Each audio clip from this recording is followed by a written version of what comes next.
Ok, então vamos lá. Vou compartilhar aqui. Vocês conseguem ver aí a tela? PowerPoint? Sim, Sim, sim. sim, sim.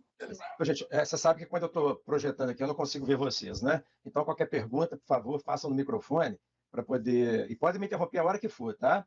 É, o intuito aqui é justamente dar uma relembrada, porque acredito eu, a maior parte disso que eu vou falar aqui, vocês já estejam, espero, carecas de saber, né? Mas é óbvio que algumas coisas a gente precisa dar uma bulilada, uma melhorada, uma polida aí para poder fazer um ENAD legal, né? Então, só para começar, né, por que é importante o ENAD? Porque para que ele serve? Né? Eu digo para duas coisas. Primeiro, para a qualificação do curso. Isso daí é até uma preocupação da faculdade, mais do que de vocês, mas para qualificar o curso. Vocês sabem que essa nota é um dos fatores, não é o único, né, a nota que vocês obtiverem é um dos fatores para a qualificação, né, dentro da nota do curso, de né, até 5, que é o máximo, né? Então, nós estamos aí com 4, se não me engano, então aí já para poder manter esse nível, né? E para que isso é importante, né? Por que isso é importante? Para a valorização do currículo de vocês, né? O que vocês vão querer falar, né? Que eu tenho um diploma de uma instituição que recebeu, né, da faculdade de farmácia da Anhanguera, que recebeu nota tal, né? Ou vou falar que recebi uma nota muito abaixo. Então, é sempre interessante a gente estar trabalhando, pensando aí, né, na nossa própria qualificação do nosso currículo, né, valorização do nosso currículo aí com um diploma, uma instituição bem qualificada. E segundo, eu acho que a valorização pessoal, né? Eu falo que a coisa mais importante um profissional é ter brio, né? Brio é aquela garra mesmo, falar assim, pô, eu posso fazer melhor, eu posso mostrar que eu sei, isso é importante, né? Eu acho que é tão legal quando a gente vê alguém dando uma palestra, que você vê que está dominando o assunto, né? Você vê, pô, aquela pessoa se preparou, estudou e está ali, né, dando o melhor de si para poder falar para os outros, para ensinar. Isso é legal. E no campo profissional, a mesma coisa, né? Você ser atendido por um profissional que seja bem qualificado e que saiba as coisas, interessante. Então, quando você fala assim, pô, tirei tanto no ENAD, né? Legal. Eu até sou defensor de que, como na OAB, né, os advogados, né, você tem que fazer a prova da ordem, e tivesse alguma coisa que fosse valorizada aí dentro do ENAD, justamente para certificação, né, e para o registro, né, do conselho. Beleza? Muito bem. Vamos lá. Então, qual que é a proposta para mim, que eu estou fazendo para vocês aqui, né? Gente, é uma enormidade de coisas. Eu fiquei com farmacologia. Farmacologia e farmacologia toda, né? Como se desse para resumir em 2 aulas tudo. Então, não dá. Vocês sabem que não dá. E eu preferi, então, pensar de uma maneira mais estratégica. Eu dei uma olhada nos das diversas provas do ENAD e fui vendo aquilo que era mais importante. E eu achei que seria uma boa se a gente trabalhasse com essa farmacologia baseada nas questões de provas anteriores. Então, pegando questão de prova anterior e tentando debulhar. Hoje nós vamos trabalhar, se der tempo de trabalhar duas, ótimo, mas eu queria trabalhar uma questão que ela abrange uma série de coisas da farmacologia básica que eu acho que são fundamentais. Porque, como o próprio nome diz, é fundamental, porque ela é fundamento para outras diversas coisas. Se você souber isso, você consegue deduzir uma série de outras questões que podem estar correlacionadas a esses fundamentos. Tá? Então, obviamente que quando eu pego a questão, né, se aparecer alguma coisa dentro dessa questão que pede uma revisão, né, nós vamos fazer então uma revisão do conteúdo que é necessário para resolver essa questão. Tá? Então, a ideia minha de trabalho é essa. Bom, então vamos lá. Eu estava esquecendo aqui, uma outra coisa importante. A análise da forma que é cobrado também. Vamos tentar dar uma olhada na forma que é cobrado. Alguns de vocês, pelo que eu vi aí, fizeram comigo uma aula que eu dei lá, gratuita, né? Uma aula de preparação para estudo. Né? E eu dei algumas dicas de provas do Enem, provas de concurso, provas do ENAD, eu mostrei algumas coisas desse tipo. E depois, se for o caso, né, eu vou tentar gravar uma coisa rapidinho e deixar também na minha página no YouTube. Depois eu vou até falar para vocês da questão da página, que essa aula vai ficar lá na página para quem quiser depois ver, né, e rever, melhor dizendo, a aula de hoje. Bom, então eu escolhi uma questão do último ENAD. Né? O último ENAD foi antes da pandemia e essa questão é a questão número 19 de lá. Né? Quem tiver depois... eu vou tentar ver se eu coloco também para vocês. um drive lá com as provas e os gabaritos do ENAD, né, para poder facilitar para quem quiser dar uma estudada também, ou pegar ou baixar essas provas, tá? Mas essa questão eu achei interessante porque ela versa, né, atravessa diversos pontos fundamentais da farmacologia básica, tá? E é bacana para poder a gente entender. Então ela fala mais ou menos o seguinte, né? Interações medicamentosas são tipos de respostas farmacológicas em que os efeitos de um ou mais medicamentos são alterados pela administração simultânea ou anterior de outros, ou por meio da administração concomitante ao consumo de alimentos, tabaco e álcool. Então, está falando aí já, né, que as interações elas podem ser entre fármacos, né, entre medicamentos. Só para entender, né, quando a gente fala de medicamentos, a gente está falando da forma farmacêutica, né, que contém não só o fármaco, mas diversos adjuvantes. Às vezes, o adjuvante de uma fórmula, né, de uma formulação, de um medicamento, pode atrapalhar no efeito do fármaco de outra. Tá? Só para a gente saber que isso é possível. Tá? Beleza. E está falando também aqui que alimentos, né, que são dados simultaneamente, o hábito de fumar, o uso de bebida alcoólica, isso tudo aí pode interferir na ação dos fármacos presentes nesses alimentos. Tá? Bom, as respostas decorrentes da interação podem acarretar potencialização do efeito terapêutico, redução da efetividade, aparecimento de reações adversas com distintos graus de gravidade, ou não causar nenhuma modificação no efeito desejado. A interação pode ser benéfica, causar respostas adversas não previstas no regime terapêutico ou apresentar pequeno significado clínico.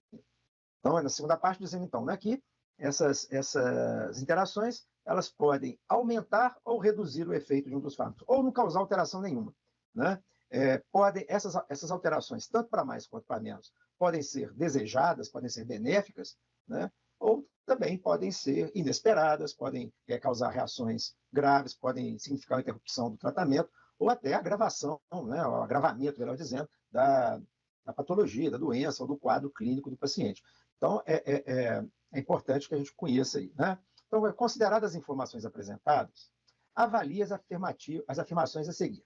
Bom, vamos lá. Bom, só lembrando, né? Muitas vezes os enunciados eles só estão aqui para poder nos contextualizar ou trazer ou fazer essa virada de chave. Você pegou uma questão anterior e o ENAD ele acontece assim, tem uma primeira parte do ENAD que é de conhecimentos gerais, de assuntos gerais, tá?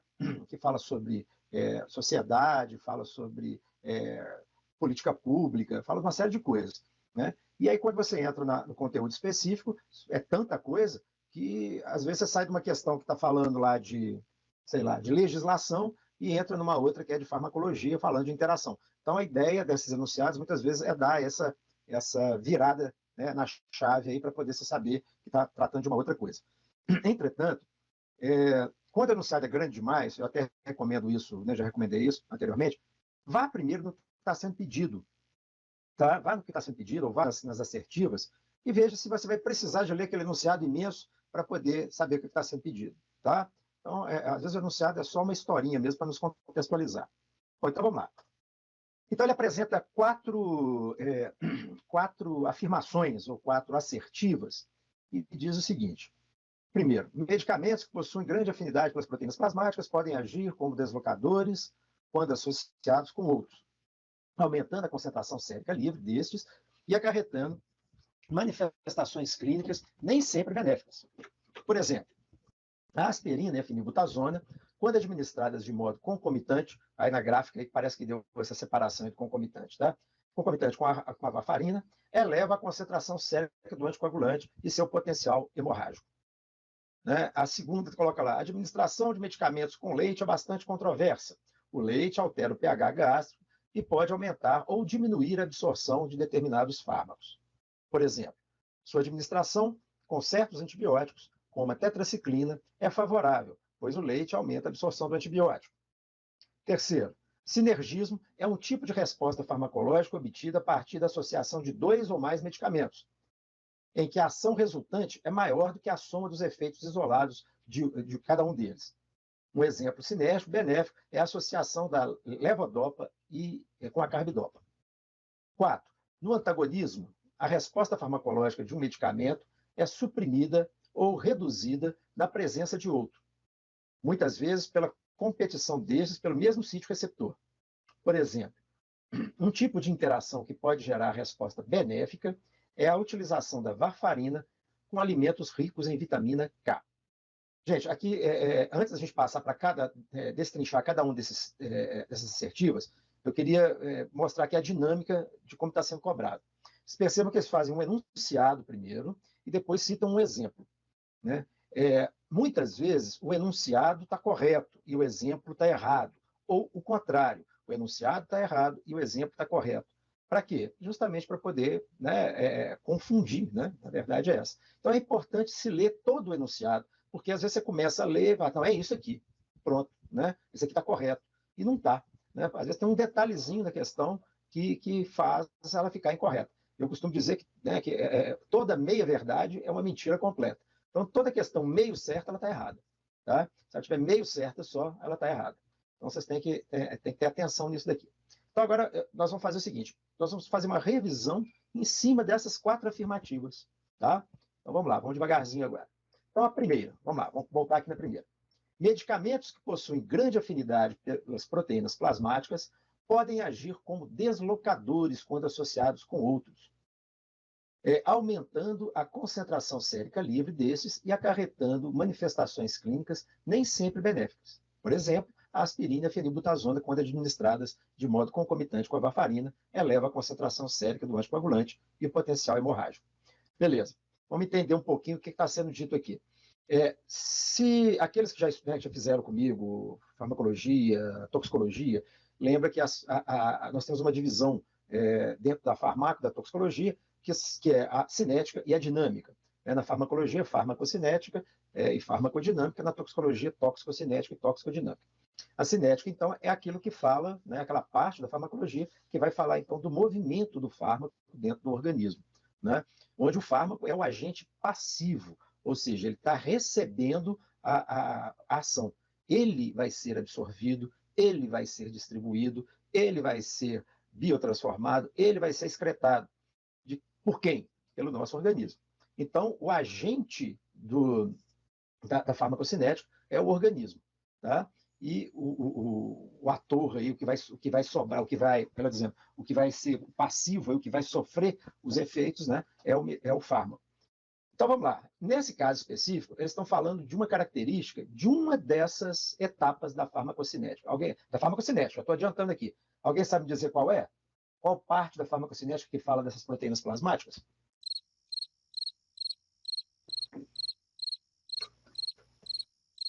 Ninguém? Gente, pode arriscar. Se dentro da sala vocês arriscam, pode arriscar aqui, porque ninguém está vendo vocês. Não? Metabolismo? O metabolismo... Distribuição? Distribuição, beleza. Por que não metabolismo? O metabolismo, na verdade, eu prefiro chamar de biotransformação. Metabolismo, eu acho que fica mais apropriado, né, para substâncias endógenas, os nutrientes, os produtos de degradação de proteínas, dos nossos ciclos metabólicos. Agora, quando é uma substância que vem de fora, né, e ela vai sofrer a ação do nosso sistema de biotransformação, eu acho que fica mais adequado falar biotransformação, até para distinguir o que é nosso e o que não é. Tá? Então, tá certo. É distribuição. Por que a distribuição? Vamos lá, vamos falar um pouquinho. O que é a distribuição? Distribuição, então, é o transporte do fármaco que acabou de ser absorvido, né? Então, o fármaco ele foi tomado, vamos dizer lá, que foi tomado por via oral, foi absorvido, lá no intestino delgado, por exemplo, e ganhou a corrente sanguínea. Chegou na corrente sanguínea. Então, esse processo de passagem, né, do local da administração para a corrente sanguínea é a absorção. Pronto, foi absorvido. E agora? E agora ele tem que ir para onde ele vai fazer o efeito. E para que isso aconteça, ele tem que ser distribuído pelo organismo. Tá? Então, a maneira dele ser distribuído é sendo transportado de alguma forma. Né? A forma que já está dentro do sangue, o sangue circula por todo o organismo, então o sangue é o melhor meio de transporte que ele vai encontrar. Aliás, o sangue tem essa característica. Né? Até as atividades hormonais nossas, elas usam, né, o sangue como carreador, como veículo, né, para ser distribuído, né, o hormônio para ser distribuído por todo o organismo. Então, os fármacos usam esse mesmo veículo, que também são usados pelos nutrientes. Tá? Então, ele o sangue vai irrigar lá no cérebro até o dedão do pé. Então, né, vai passar por diversas partes do meu corpo. Beleza. Então, só que tem uma característica interessante. Os fármacos que são normalmente mais facilmente absorvidos, ou seja, aqueles que encontram menos dificuldade de passar do local lá do intestino delgado, onde é que ele está, para a corrente sanguínea, são aqueles que são mais lipossolúveis. Uma das características deles é ser lipossolúvel, tá? Entretanto, quando chega no sangue, o sangue ele tem o componente líquido, que é o plasma, né? E esse componente líquido ele é aquoso. Né? O plasma é basicamente aquoso. Então, uma substância que é lipossolúvel num ambiente aquoso, ela vai ficar meio estranha ali, ela não vai gostar muito do ambiente onde é que ela está, né? Onde ela chegou. Né? Então, o que ela vai fazer? Ela vai pegar carona. Pegar carona com quem? Com substâncias que possam ligar a ela e também consigam ser carregadas pelo componente aquoso, né, que é do plasma. Tá? E isso elas são chamadas, então, de proteínas plasmáticas. Eu tenho várias. A mais abundante, né, é a albumina. Né? A maior, proporcionalmente também mais abundante, é a albumina. Mas eu tenho as globulinas, alfa-globulinas, beta-globulinas, as imunoglobulinas. Né? Então, tem diversas proteínas que são aí transportadas pelo sangue. Tá? Então, que essa proteína vai fazer? Vai, né, dar essa carona para o fármaco, que é lipossolúvel, e vai levá-lo para o organismo como um todo. Então, compreende, né, a distribuição compreende essa saída do fármaco de dentro do sangue para os tecidos aonde ele vai fazer o efeito. Né? Tecido extravascular, fora do sangue. Que tecidos são esses? O interstício, como está descrito aí no slide, o líquido cefalorraquidiano, o líquido placentário, o intracelular. Então, todos esses componentes aí, né, do nosso corpo, né, dos diversos tecidos, órgãos e tecidos. Beleza. Vamos imaginar nosso corpo como sendo um modelo de compartimento único, como se a gente não tivesse diferença nessa distribuição. Quando eu falo assim, já dá para pressupor que vai ter diferença nessa distribuição. É mais ou menos óbvio, porque né, se eu acabei de falar aqui com vocês que os fármacos que são mais facilmente absorvidos, normalmente eles são mais lipossolúveis. Obviamente que eles também vão ter um tropismo, né, ou eles vão gostar mais de ficar em tecidos que sejam também mais lipídicos. Né? Então, geralmente vai ocorrer esse fenômeno de armazenamento em determinados tecidos. Então, alguns tecidos vão ter maior conteúdo de fármaco e outros menos. Tá? Mas imaginemos que isso não acontece. Imaginemos que sejamos só um compartimento só. Né? Administra e que tudo fosse distribuído uniformemente. Tá? Quem que faria isso? Teria que ser as proteínas plasmáticas. Né?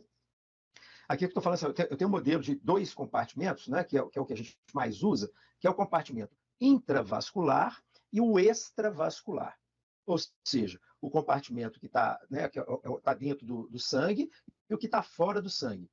Então, aquele primeiro modelo que a gente trata tudo como um compartimento só, ele é muito ruim, porque você não tem muita ideia de como que esse fármaco está se comportando, se ele está sendo bem distribuído ou não.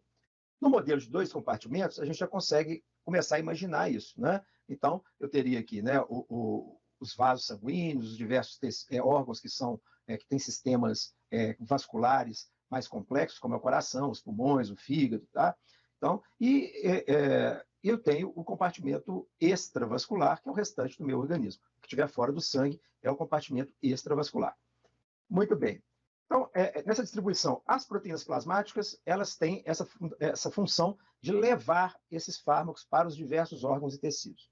Tá? Eu coloquei ali, está no slide aqui, né, a albumina, que vai distribuir principalmente drogas de caráter ácido, a beta-globulina, a alfa-1, glicoproteína ácida, que vão transportar mais drogas básicas.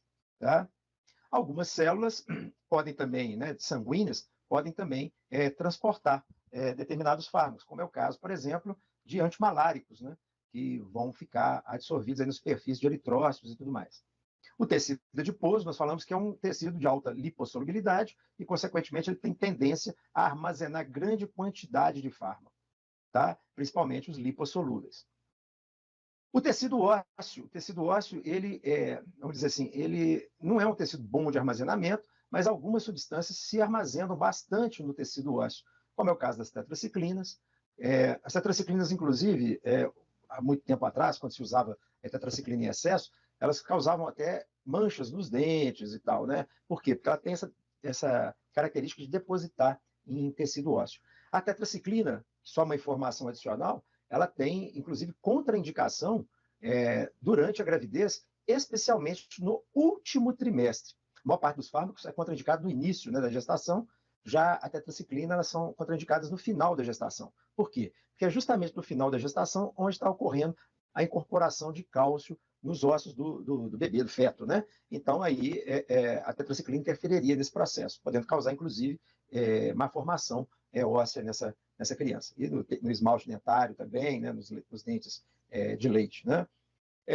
Os líquidos corporais, aonde esse fármaco vai ser distribuído, são os líquidos extracelulares, intracelulares, né? E o transcelular, principalmente lá no trato gastrointestinal. Beleza. Muito bem. E aí, o que tem a ver a proteína plasmática, então, nessa história? Como é que eu vou responder aquela afirmativa? Bom, a proteína plasmática, aqui eu vou colocar a albumina, porque ela é a mais importante. Alguém quer perguntar? Abrir o microfone. Alguém quer fazer alguma pergunta? Não? Bom, vamos lá. Então, a concentração plasmática, ela depende, né, da capacidade de ligação do fármaco e a droga. Olha só, com a proteína plasmática. Olha só, se o fármaco se liga pouco à proteína plasmática, é sinal de que ele provavelmente é mais hidrossolúvel. Se ele está mais livre dentro do sangue, normalmente é mais fácil para ele passar para os tecidos. Né? Imagina o seguinte, vamos fazer uma analogia aqui. Eu falei que a proteína plasmática ela serve como um carreador, né? Dá uma carona para o fármaco ali, né? Principalmente aqueles lipossolúveis. Agora, você já imaginou, você pega uma carona, você pega, sei lá, um Uber, e o cara não para na porta da sua casa de jeito nenhum, fica circulando, andando com você o dia inteiro. Não adianta, né? Você não chega no lugar que você precisa. A mesma coisa acontece com os fármacos. Se ele ficar grudado na proteína plasmática, ele vai ficar circulando pelo organismo e não vai para tecido nenhum. Então, a afinidade ela é importante, mas, né, eu preciso também lembrar que a força de ligação ela também é fundamental. Depois eu vou mostrar aqui uma tabelinha de alguns fármacos que têm alto grau de ligação à proteína plasmática e que têm baixa distribuição. Outros que têm baixo grau de ligação à proteína plasmática e têm alta distribuição. Isso pode acontecer, tá? Eu estou falando isso por quê? Porque muitas vezes a gente aprende, não sei se alguns de vocês com quem teve aula aí e tal, né, mas às vezes alguns professores têm o hábito de dizer, e aparece em livros também, que quanto maior o grau de ligação à proteína plasmática, melhor a distribuição. Isso nem sempre é verdade, tá? Não dá para poder afirmar isso, porque mais do que o grau de ligação, eu tenho que pensar na força de ligação, né? Se eu tenho um fármaco que se liga bem à proteína plasmática, mas com forças de ligação, tipo, sei lá, Van der Waals ou pontes de hidrogênio, é fácil. Ele chega lá no tecido, onde a concentração dele é baixa, ele desliga da proteína plasmática e vai, então, passar para esse tecido. Entretanto, se ele tem um alto grau de ligação à proteína plasmática e uma afinidade muito grande para essa proteína, né, essas ligações, ao invés de serem ligações fracas, são ligações fortes, tipo ligações iônicas ou ligações covalentes, ele vai ficar ligado à proteína plasmática, ele não vai ser distribuído. Deu para entender isso? Né? Então, quer dizer, é importante estar ligado à proteína plasmática? Mas ele tem que conseguir sair dela na hora que chegar no tecido-alvo, tá? Se isso não acontecer, o fármaco vai ficar circulando pelo organismo até ser biotransformado, excretado e não vai fazer efeito nenhum. Ok? Muito bem, aqui está mostrando a fração de droga livre, né? A capacidade, a droga ligada à albumina e a droga total, né? Então, você percebe que a droga livre, e aqui a capacidade de ligação, a concentração total e a fração livre, tá? Então, com capacidade de ligação 100%, esse fármaco liga 100% à proteína plasmática. Tá? Perceba, olha só aquilo que eu disse. Não há grande alteração na fração livre. Tá? Não há grande alteração na fração livre, apesar de haver alteração na fração ligada. Tá? Então, quer dizer, não é uma relação direta uma coisa com a outra. Isso que eu estou querendo dizer. Né? Uma boa distribuição não necessariamente está querendo dizer de um alto grau de ligação à proteína plasmática. Bom, para a gente entender isso, né, tem que entrar com um outro conceito, que é o volume de distribuição. Por quê? Esse conceito de volume de distribuição, ou VD, é o que vai me dar noção de quanto de fármaco passou efetivamente para os tecidos. Tá? Esse conceito é um conceito que normalmente a gente patina nele nas aulas. Né? É difícil, às vezes, de explicar e, às vezes, mais difícil ainda de entender, apesar de ser uma coisa super simples. Tá? Então, a definição está colocada aqui. Né? Seria, né, o VD, o volume de distribuição, é a quantidade de droga no corpo dividido pela concentração dela no plasma. Tá? Ou seja, eu pego aquilo que eu administrei no organismo, geralmente eu vou fazer esse teste usando a via intravenosa, e vou dividir pela concentração depois que eu vou dosar no plasma, depois que ocorreu a distribuição. Tá? Por quê? Eu sabendo quanto eu dei e sabendo quanto que ficou dentro do sangue, eu consigo estimar o que saiu. É lógico, não é isso? Parece bastante fácil de entender isso. Né? Então, o volume de plasma, posso dizer também que é o volume de plasma necessário para diluir a droga no corpo, ou seja, a quantidade de droga que foi administrada. Depois eu vou fazer uma rabiscada de quadro aqui para poder vocês entenderem melhor. Quais são as variáveis? Né? Propriedades físico-químicas da droga, que a gente falou, de capacidade lipídica, se ela está na forma ionizada, se ela não está na forma ionizada, se ela vai se ligar nessa proteína plasmática com uma força simples, né? mais leve, ou se vai ser uma ligação mais forte. Né? Ligação às proteínas plasmáticas e a ligação tecidual também, né? É importante. Significado fisiológico. Ó, fisiologicamente, tem pequeno significado. O VD pode ser maior que o volume corporal. Como assim? Vamos entender. Esse cálculo é um cálculo que a gente, inclusive, está faltando uma palavrinha que ficaria mais fácil para a gente entender, que seria volume aparente de distribuição. Por quê? Porque esse volume não é real.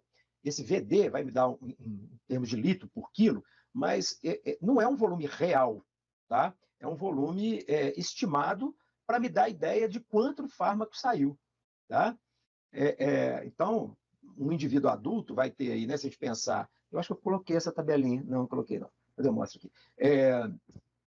Vai ter um indivíduo adulto, uns 70 quilos, vai ter uns 42, 45 litros de líquido no corpo. Então, seria esse o máximo de líquido possível. Mas, às vezes, vocês vão perceber aí que eu vou ter volumes de distribuição que, para um indivíduo de 70 quilos, vai dar 1.000 litros. Ninguém tem 1.000 litros dentro do corpo. Tá? Isso é só uma forma de expressar o resultado. Tá? Mostrar que o fármaco saiu demais do meu sangue. Está tudo no tecido.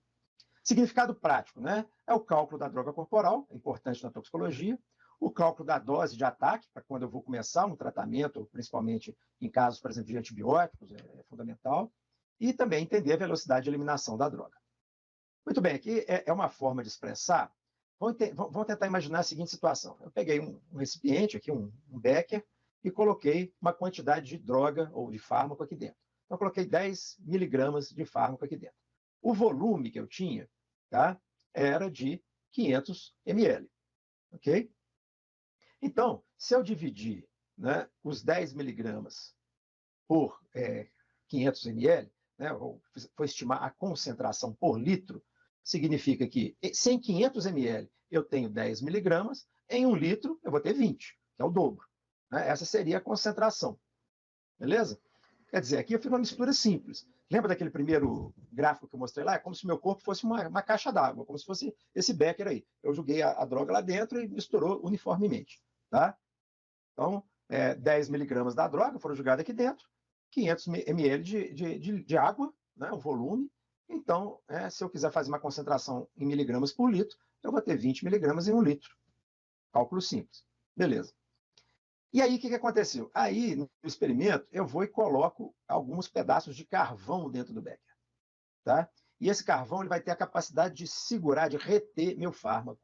É como se ele sequestrasse, se ele tirasse esse fármaco, né, essa droga que eu coloquei aqui dentro do becker, né, da solução. Tá? Então, o que vai acontecer? A solução vai ficar menos concentrada. Por quê? Porque o fármaco vai ficar retido ali no carvão ativado. Tá? Foi o carvão ativado aqui, né, colocou o carvão ali, segurou o fármaco ali dentro. Beleza. Então, o que vai acontecer? Eu dei, né, eu sei a quantidade de droga que eu pus. Tá? Eu sei, né, o volume que tinha aqui, aparentemente. Tá? Só que agora eu estou numa nova situação. O que eu fiz? Eu tirei droga de dentro desse líquido. Esse mesmo frasco aqui, eu coloquei o carvão ativado que retirou fármaco da solução. Suponhamos que eu não soubesse o volume que tem dentro desse frasco. Aí eu ia fazer sistemático o seguinte, eu ia pegar, eu sabia a quantidade que eu tinha dado, eu ia pegar uma amostra desse líquido e ia fazer um doseamento. Ia descobrir que, em vez de 20 miligramas por litro, eu tinha 2 miligramas por litro. Tá? Eu dosei e consegui essa concentração. Eu tinha essa concentração agora do meu fármaco de 2 miligramas por litro. Tá? Qual que seria o volume de líquido necessário para eu diluir esses meus 10 miligramas e obter 2 miligramas por litro? Né? Ó, na primeira situação, eu tinha 10 miligramas e a minha concentração foi de 20 miligramas por litro. Agora, é 10 vezes menor, significa que o volume será 10 vezes maior. Esse é o volume aparente. Esse frasco aqui tem 5.000 ml? Tem 5 litros? Não, ele continua tendo os 500 ml. O que aconteceu, então? Aconteceu que o fármaco que foi colocado aqui dentro, os 10 miligramas, parte deles, né, uma grande quantidade deles, foi sequestrada, foi grudada, ficou absorvida aqui nesse carvão, diminuindo a concentração e me dando a aparência de que a quantidade de líquido presente aqui dentro desse frasco foi maior. Deixa eu fazer uma pausa aqui, deixa eu colocar um quadrozinho, fazer um rabisco no quadro aqui, que eu acho que é mais interessante nesse momento. Então, o que eu estava dizendo aqui? Vamos imaginar uma seguinte situação. Para quem já teve aula comigo, provavelmente vai lembrar desse exemplo que eu dou. Imaginemos que a gente tem uma sala aqui, tá? Tem uma sala, e essa sala ela tem uma porta só. Tá? A porta está aqui, ó. Na entrada dessa porta, fica uma pessoa observando, um observador, para saber quantos alunos estão entrando aqui na porta, por aqui, tá? E ele conta que entraram aqui 30 alunos. Ok? Entraram 30 alunos. E esses alunos, que têm uns hábitos muito esquisitos, eles resolveram se distribuir de maneira uniforme na sala, tá? Então, eles foram distribuindo de forma bem homogênea na sala. Essa sala, eles foram ocupando, cada um metro quadrado. Tá? Deu um pouco menos de aluno aqui. 5 vezes 5 deu 25. Deixa eu apagar aqui, vamos usar isso daqui para ficar bem real. Então, vamos lá. Então, 25 alunos. Beleza. Esse sujeito aqui está olhando, observou, olhou, entrou aqui na sala, viu que cada aluno estava ocupando 1 metro quadrado. Então, eu tinha um aluno por metro quadrado. Ok? Qual que foi a dedução que esse cara chegou quanto à área dessa sala? Ó, se eu tenho um aluno por metro quadrado e tenho 25 alunos ali dentro, qual que seria a minha área? 25 metros quadrados, né, gente? 25 metros quadrados. Beleza? Bom, digamos, não vai ter jeito, 12,5. Digamos que acontece um fenômeno maluco aqui, tá? Esses alunos descobrem, né, que aluno é uma classe assim, muito criativa, eles descobrem que tem umas janelinhas aqui, nessa sala, e essa janelinha dá para a rua, pertinho do barzinho, aqui na frente tem um bar, sabe? Aqui, ó, tem um bar aqui, ó, do outro lado da rua. Beleza? O que esses alunos fazem? Os danados começam a pular a janela, tá? Vão saindo pela janela aqui. E o meu observador não está vendo, porque ele está lá na porta, tá? O que vai rolar, então? Vai diminuir o número de alunos dentro da sala. Só que, como eu disse, o meu observador não está vendo. Ok? Sumiu aqui uma parte significativa dos alunos. Vai dar jeito de ficar... Vamos arredondar aqui para 26, só para poder ficar mais fácil de fazer conta, tá? Vamos dizer que fosse 26. Aí, dava 26 metros quadrados. Vamos dizer o seguinte, né? Que saíram a metade, ou seja, saíram 13. 13 fugiram para o bar aqui, ó. 13 foram para o bar, tá? Ficaram 13 dentro da sala. O observador entra novamente, entra um outro observador, que já sabia que tinha entrado 26 alunos, e vai lá e observa que agora, em vez de ter um aluno por metro quadrado,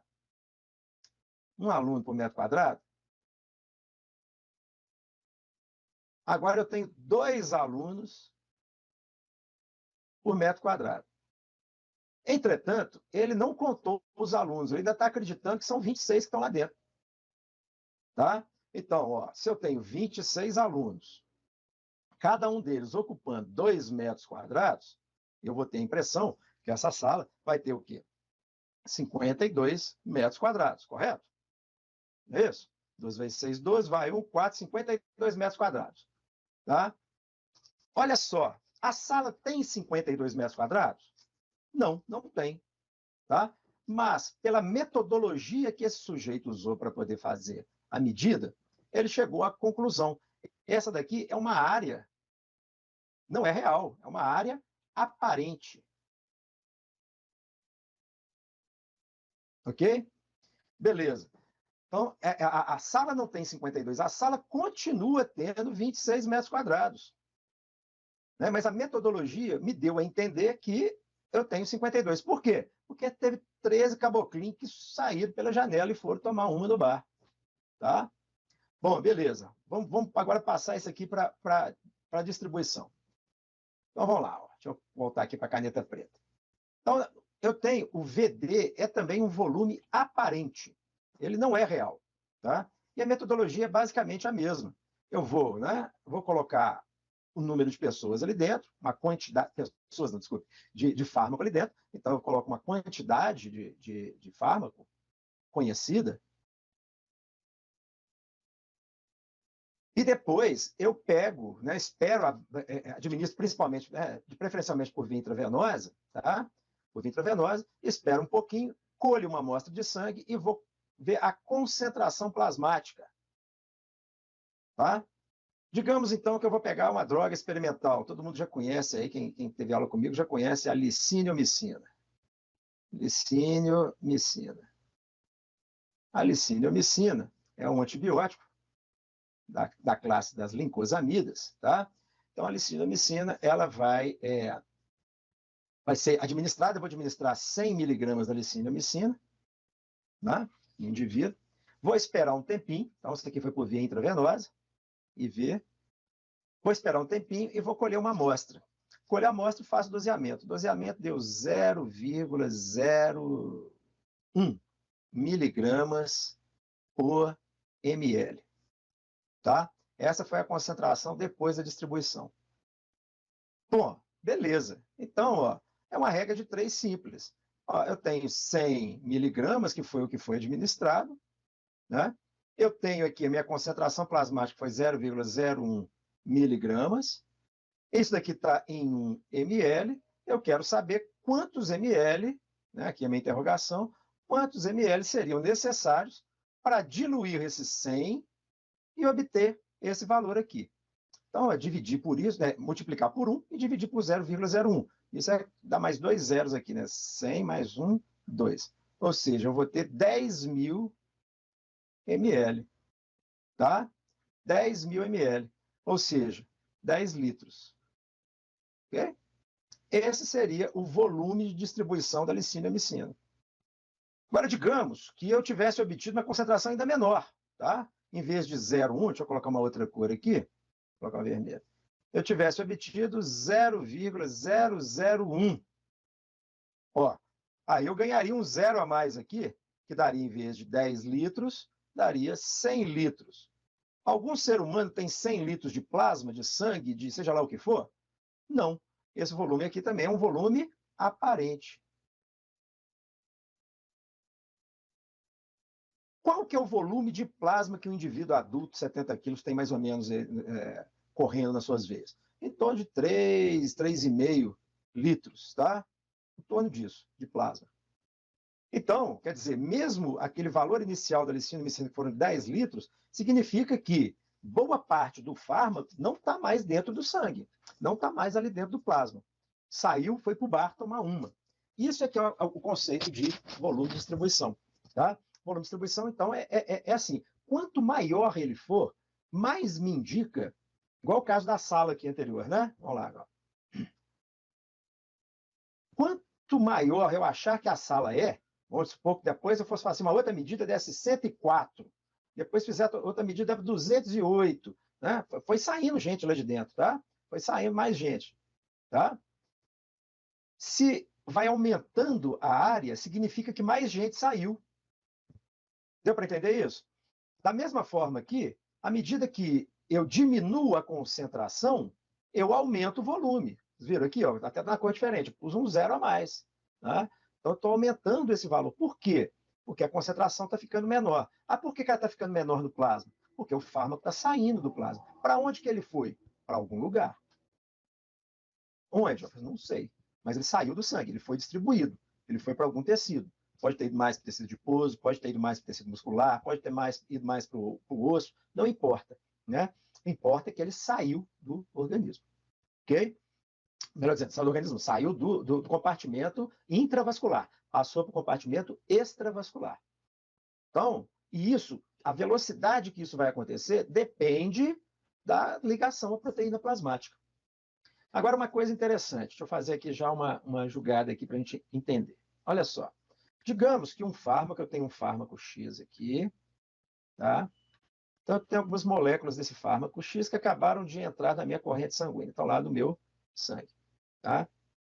E eu tenho a albumina, vou pôr a albumina nessa cor aqui de burro fugido, então a albumina. A albumina circulante ali no sangue. Vamos dizer que esse fármaco tem um alto grau de ligação à proteína plasmática, ele se liga em 80%. Tá? Então, vamos dizer que ele se liga em 80%, significa que de 5, 4 estão ligando ali com a albumina. Isso é um alto grau de ligação à proteína plasmática. Quem é o fármaco que vai sair primeiro, né, do meu sangue e vai passar para o tecido? Justamente aquele que está livre.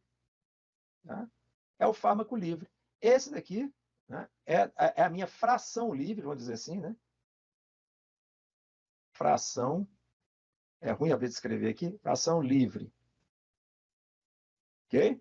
Ele é o primeiro a sair e ir para os tecidos. Mas por quê? Porque o outro vai ter que desligar da proteína plasmática ainda.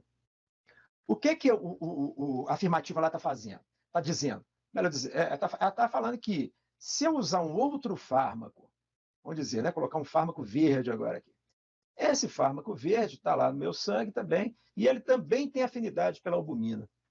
Gente, a albumina, nós vamos ver ali depois uma tabelinha, ela consegue transportar diversos fármacos ao mesmo tempo. Por quê? Porque ela é uma proteína grande, tem diversos pontos de ligação. Entretanto, existem alguns fármacos que querem sentar na mesma poltrona, ou seja, quer ligar no mesmo lugar. E é aí que o problema acontece. Tá? Então, ó, se esse fármaco se ligar nesse mesmo... Opa, ficou errado aqui. Se esse fármaco se ligar nesse mesmo ponto aqui da albumina, tá? Ele vai competir com esse de cá. Se ele tiver uma afinidade maior do que esse outro daqui, o que vai acontecer? Esse fármaco aqui vai deixar de se ligar. Tá? Aí, dependendo dessa ligação, essa força de ligação, o que vai ocorrer? Todos vão fazer isso. Ou boa parte. Então, aí vem lá, né, apagou, liberou, então, esses fármacos aqui deixaram de se ligar à albumina e eles passaram a quê? Passaram a integrar a fração livre. Lembra da fração livre? Aqui, ó, esses aqui agora, não era esse tom de azul não, mas não importa. Esses aqui agora são fração livre também. E vão passar para o tecido mais rápido também. Mais do que o esperado. Se for um fármaco inocente, que não tem grande problema, tudo bem. Mas se for, por exemplo, uma digoxina, que é altamente tóxica, tá? Uma digitoxina, que também é altamente tóxica, né? Então, são fármacos que, a qualquer alteração na concentração deles, na ligação deles à proteína plasmática, muda a cinética de distribuição deles. E ao mudar a cinética de distribuição, eu posso disponibilizá-los com mais velocidade para o tecido. No caso da digoxina, que eu dei o exemplo aqui, se eu liberar uma quantidade muito grande, eu posso ter uma sobrecarga ali cardíaca, né? Porque basicamente os digitálicos eles aumentam a força de contração, né, e tal. Então, com isso, eu teria uma sobrecarga ali no coração, poderia inclusive levar o indivíduo à morte, tá? Por excesso de cálcio intracelular ali no miocárdio, levar a uma contração exacerbada e até a morte em sístole. Tá? Então, é um problema que pode acontecer. Tem um caso que já caiu em prova minha, já caiu em prova de concurso, que é um pouquinho diferente, mas a gente falou ali também que alimento e outras coisas também podem interferir. Vamos lá, tem uma substância chamada bilirrubina. Eu até escrevi aqui em azul, mas ela é amarela. Bilirrubina, tá? A bilirrubina. A bilirrubina vem de onde? Ela vem da degradação da hemoglobina. Hemoglobina. Globina. Passa por um intermediário aqui, que é a biliverdina. E vai dar lá a bilirrubina. A bilirrubina, ela fica bastante ligada à proteína plasmática, e a proteína plasmática leva ela lá para o fígado, para ser conjugada, para ser eliminada na urina, né? Como a gente tem essa cor amarela da urina, se deve basicamente à bilirrubina, e parte dela vai formar os sais biliares, lá com ácidos graxos, vai formar sais biliares lá no fígado, né? Ficando armazenada lá na vesícula biliar. Beleza. A bilirrubina, que acabou de ser formada ali no sangue, degradada, ela também vai ficar ligada à proteína plasmática. Vou colocar proteína plasmática aqui, não vou identificar como albumina não, mas proteínas plasmáticas. E a bilirrubina, já pus ela em azul, vamos continuar com ela em azul aqui. Tá? A bilirrubina está ligada aqui, ó, altamente ligada à proteína plasmática. Tá? Bacana. E aí, isso para o ser humano adulto já é complicado, mas para o neonato é um problema muito sério. A neonatologia tem um problema nas crianças porque elas têm uma barreira hematoencefálica mais permeável. Então, a bilirrubina, se ela tiver em excesso e estiver desligada da proteína plasmática, ela pode passar pela barreira hematoencefálica e ela é neurotóxica. Tá? Então, por exemplo, quando você usa o sulfametoxazol, as sulfonamidas, vamos colocar aqui sulfonamidas. As sulfonamidas fazem aquilo que eu falei com vocês. Elas deslocam a bilirrubina da proteína plasmática. E aí eu vou aumentar em muito a fração livre da bilirrubina. Certo? Essa bilirrubina no neonato passa, então, a barreira hematoencefálica. Passa a barreira hematoencefálica. Ups. Passa a barreira hematoencefálica, alcança o sistema nervoso central e causa uma doença chamada Kernicterus. Aqui ficou meio vagabundo. Kernicterus, tá? Que é basicamente a destruição de células neuronais no núcleo da base. E isso, assim, geralmente é fatal, e quando a criança sobrevive, normalmente ocasiona aí paralisia cerebral. Então, né, são coisas que acontecem no nosso organismo aí, né, no uso de fármacos. Então, essa disputa por esse transportador, ela é bastante voraz, né? Então, tem hora que dá problema mesmo. Bom, voltando aqui aos nossos slides. Deixa eu voltar aos slides aqui. Aqui, ó, o volume de distribuição de algumas drogas, tá? Por exemplo, aqui, eu tenho a cloroquina, que ficou muito em moda, né? A cloroquina tem um volume de distribuição maior do que 100 litros por quilo, ou seja, é um fármaco que praticamente sai todo da corrente sanguínea e vai para os tecidos, tá? De 10 a 100 litros por quilo, antidepressivos, lipofílicos, flunitrazepam, que é o famoso, né, Boa Noite Cinderela, tá? Os neurolépticos, que são usados na esquizofrenia, tamoxifeno, tratamento de câncer, né, principalmente de mama, de 1 a 10 litros por quilo, a digoxina, que nós falamos, bloqueadores H2, ciclosporina, que é um imunossupressor, diazepam, que é um benzodiazepínico, lorazepam também, midazolam também, e o metoprolol, que é um beta-bloqueador. De meio a 1 litro por quilo, atenolol, né, que é um bloqueador beta, a fenitoína, que é beta específico, beta 1 específico, seletivo. A fenitoína, que é um anticonvulsivante, assim como o fenobarbital, e a teofilina. Menor do que 5 litros por quilo, aminoglicosídeos, que são os antibióticos, os cumarínicos, alguns cumarínicos, que são anticoagulantes, os ZAIM, né, os anti-inflamatórios, penicilina, cefalosporina, sulfonamidas, salicilatos. Então tem um grande grupo aí. Bom, aqui, aquela tabela que eu queria mostrar para vocês. Percebam bem. Eu tenho 3 substâncias aqui. Essa aqui não é mais usada, mas eu coloco ela aqui na tabela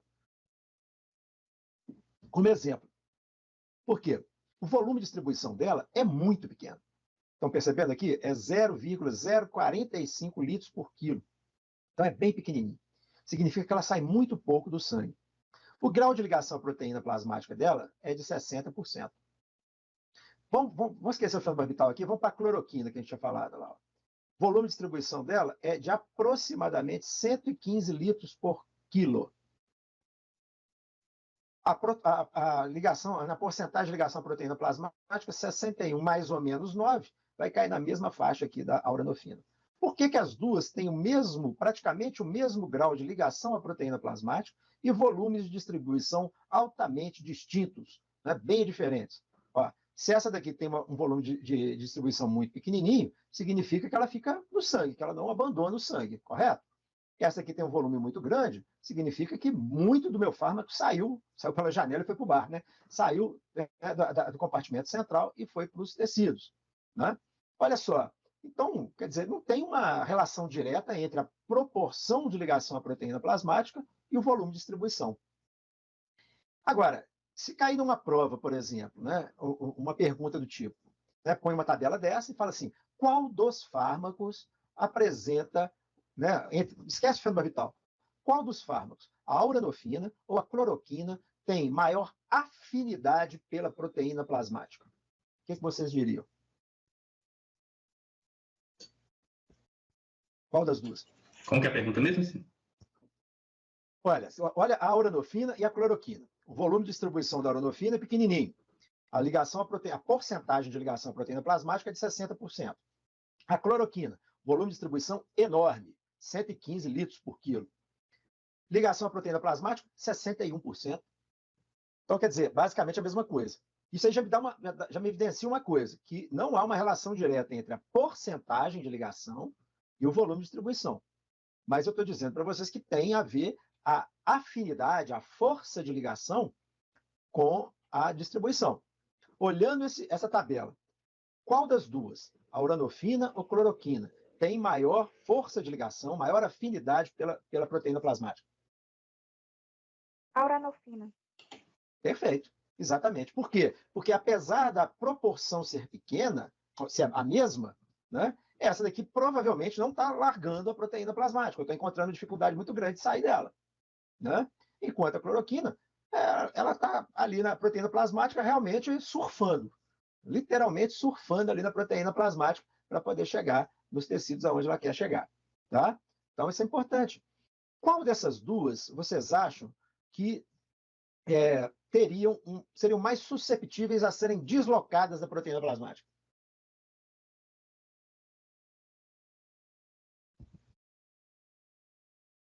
Repete a pergunta, por favor. Eu acho que é a cloroquina. A pergunta é qual das duas seria mais susceptível, né, ou seria mais fácil de ser deslocada da proteína plasmática?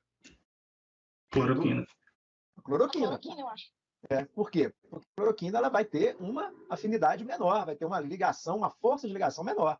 Então ela é mais fácil de ser desligada. Entretanto, como o volume de distribuição dela é muito grande mesmo, isso vai ter pouco significado clínico, tá? Vai ter pouco significado clínico. Entendido? Então, eu estou dando para vocês ferramentas para a gente responder aquela questão, e ao mesmo tempo fazendo uma revisão. Olha só, aqui, proteínas plasmáticas. A albumina, como eu falei, a mais abundante, carrega uma pancada de coisa. A bilirrubina, que eu já dei o exemplo, carrega também cálcio, cobre, zinco, ácido úrico, vitamina C, tetraciclina, cloranfenicol, diversos ácidos graxos, principalmente de pequeno peso molecular, barbitúricos e por aí vai. As beta-globulinas do tipo 1, as alfa-globulinas 2 e 1, né? O que elas carregam? Cobre também pode ser carregado, lítio, a hemoglobina, depois que a célula se rompe, a hemácia se rompe, hormônios, esteroides, vitamina B12, tiroxina, e assim vai. Aqui é só para a gente ter uma ideia, né?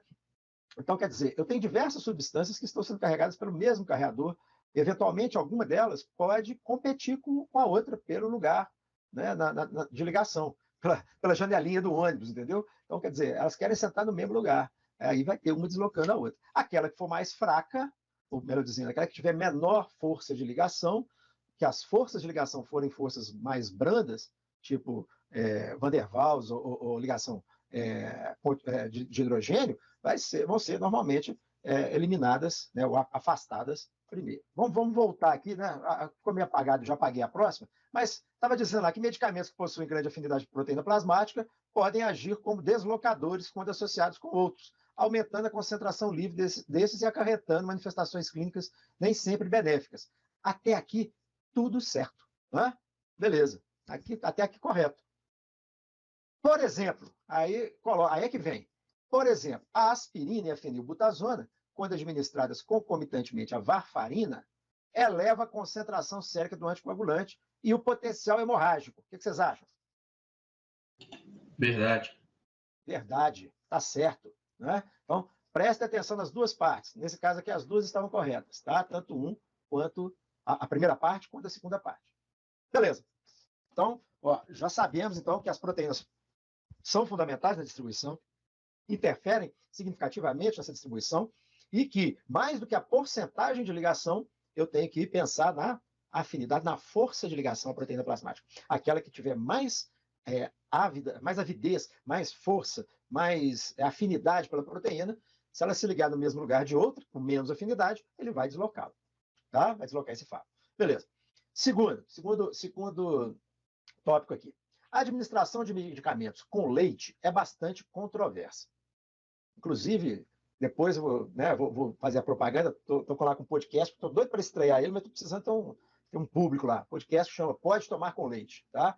Então, a pergunta que a gente mais ouve na vida de farmácia, que eu mais ouvi nos 33 anos de farmacêutico meu, é isso. Né, que se pode tomar com leite. Então, a administração de medicamento com leite é bastante controversa. O leite altera o pH gástrico, correto? E pode aumentar ou diminuir a absorção de determinados fármacos. Por exemplo, sua administração com certos antibióticos, como a tetraciclina, é favorável, pois o leite aumenta a absorção do antibiótico. Aqui, gente, eu não preciso nem falar que provavelmente vocês já sabem que isso não é verdade. Diminui, na verdade, né? Correto. Mas eu digo mais, o mecanismo também pelo qual isso acontece não é esse que está descrito aí. Tá? Então vamos lá. Agora a gente falar. Então, fatores que influem na extensão e na velocidade da absorção. Ligados ao fármaco, a forma farmacêutica, a via de administração, isso é importante. Fármacos convencionais têm um perfil diferente dos outros fármacos, já são prolongados, isso a gente já sabe. Bom, beleza.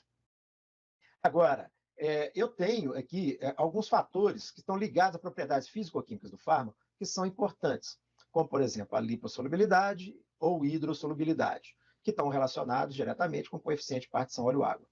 Tá? A estabilidade química e o peso molecular.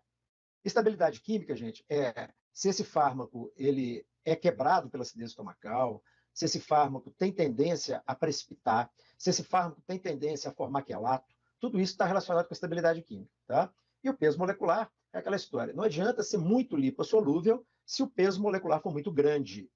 Tá? Então, lipossolúvel é bom para absorver, só que se o peso molecular for muito grande, ele não vai conseguir passar. Né? Então, quer dizer, por mais lipossolúvel que possa ser, né, vai ter uma dificuldade de passar pelos caminhos normais aí. É o caso, por exemplo, das gorduras. Quando você come gordura, tem que ter lipase para quebrar aquela gordura, tem que ter formação de quilomicron. Então, não é fácil esse processo, não. Tá? Então, o peso molecular, ele dificulta a passagem. O grau de ionização, esse daqui também está relacionado com pKa. Esse daí foi o terror de muita gente aí na farmacologia, não lembrar disso, mas nós vamos ter que lembrar dele. Tá? Lembrando, por que o pKa é importante? Porque o pKa ele determina, né, diante de um pH, qual a porção do meu fármaco vai estar livre, melhor dizendo, que vai estar sem carga, e a porção que vai estar com carga. A porção que está com carga vai ser uma porção mais polar. Por quê? Porque polaridade é quando eu tenho, então, diferença de carga numa molécula. Aqui tem o desenhozinho da molécula de água. A água, então, tem dois hidrogênios, tem o oxigênio aqui, só que o oxigênio é muito mais eletronegativo, então ele puxa o hidrogênio o elétron do hidrogênio para si, que vai gerar, então, não gera uma formação do íon aqui nesse primeiro momento, mas eu vou ter uma carga aparente, sendo positiva nos hidrogênios que perderam o elétron, tá? Uma carga aparente aqui, e negativa, aqui é duplamente negativa, tá? Porque são dois elétrons que está sequestrando aqui, que ele está puxando para ele, né? No oxigênio. De forma que se eu dividir essa molécula aqui nesse eixo assim, eu vou ter uma parte positiva e outra parte negativa. Assim como acontece numa pilha, onde eu tenho um polo positivo e um polo negativo. Não é isso? Então, quando a molécula tem essa característica, eu digo que ela é polar. Tá? Óbvio, os íons vão ter uma facilidade, um aumento de polaridade em relação à substância que não está ionizada. E o que determina essa ionização é o pKa dessa substância e o pH no qual ela está. Tá? Então, esses dois sujeitos aí que criaram a equação da dissociação, da constante de dissociação ácida, né, o Henderson e o Hanselbach, né, então, Lawrence Henderson e Carl Hanselbach, chegaram à conclusão que o pH ele influi nessa proporção entre formas não ionizadas e formas ionizadas. Tá? Beleza. Aqui a gente já falou a dissociação com ácido fraco, né? Então, o ácido carbônico ele dissocia em bicarbonato e ácido carbônico. Esse lado aqui não tem carga, portanto, é menos polar. E esse lado aqui tem carga, portanto, será mais polar. Né? Num fármaco, se eu tiver essa forma não ionizada, menos polar, ela vai encontrar mais facilidade de transpor as membranas biológicas, que também são apolares. Né? Então, para o fármaco, é muito melhor ele estar nessa forma se ele quiser ser absorvido. Tá? Então, o pKa, na verdade, é o logaritmo negativo da constante de dissociação ácida dos fármacos. Para um ácido fraco, eu uso aquela formulinha como está lá no Henderson-Hanselbach ali atrás. Né? A forma não ionizada dividida pela forma ionizada. Para uma base fraca, eu posso usar o pKb ou eu posso usar o pKa e manter a forma igual, só mudando o numerador com o denominador. Só faço essa mudança aqui. Beleza. Isso é importante? Importantíssimo. É o que está acontecendo lá? Não. A tetraciclina, nesse caso, o meio aí vai levar a alteração do grau de ionização dela? Vai. Só que não é um fator preponderante para a não absorção dela quando tomada com leite. O que acontece com a tetraciclina? A tetraciclina, como o próprio nome diz, ela tem 4 ciclos. Tá? E há uma tendência, aqui está errada essa imagem, tá? Esse hidrogênio ele abandona aqui, mas ela tem uma tendência entre esses dois anéis, entre esse aromático e o vizinho a ele aqui, de formar um quelato. Tá? O cálcio presente no leite tem tendência a ser sequestrado pela tetraciclina e formar um complexo tetraciclina-cálcio. O que acontece quando isso ocorre? A tetraciclina precipita, ela fica insolúvel. Tá? E ao ficar insolúvel, precipitando, ela não é absorvida. Ok?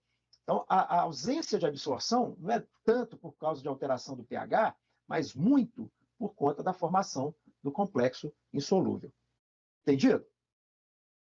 Tudo ok até aqui? Ok.